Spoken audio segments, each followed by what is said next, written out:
And why are Jews successful, Eric? Well, you know, the old answer I gave Joe Rogan when he asked me about why 1% of the world's population would get 25% of the physics Nobel Prize is that we cheated physics. But nobody believes that. I think one way of answering this question is, I don't know. I don't know why 99 of the top 100 chess players in open competition are male.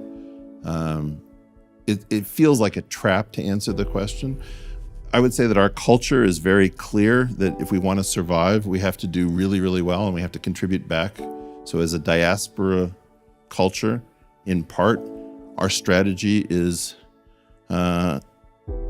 over succeed, over contribute to your host society. Otherwise, we can't make our equation work.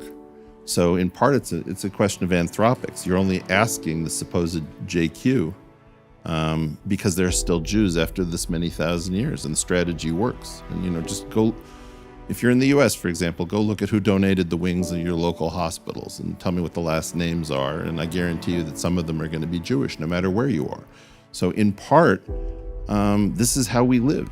We live by being a net benefit to the societies in which we reside. And we drive ourselves incredibly hard, knowing that we're always going to be fighting anti-Semitism. So the example I was going to give is during COVID, I didn't understand that our family's reaction was use the time indoors to learn as much as you can, push yourself as hard as you possibly can, would be badly received in the outside world, which is like, of course you're doing that because you're in a position of privilege. And you just have this attitude of, for F's sake. If you want to look at a similar culture, there's a female comedian named Zarna Garg who is explaining sort of the Indian tiger mom approach to parenting her own children. You cannot major in history, you can't major in art, you're going to major in computer science. This sort of drive to excel and succeed is very, very costly.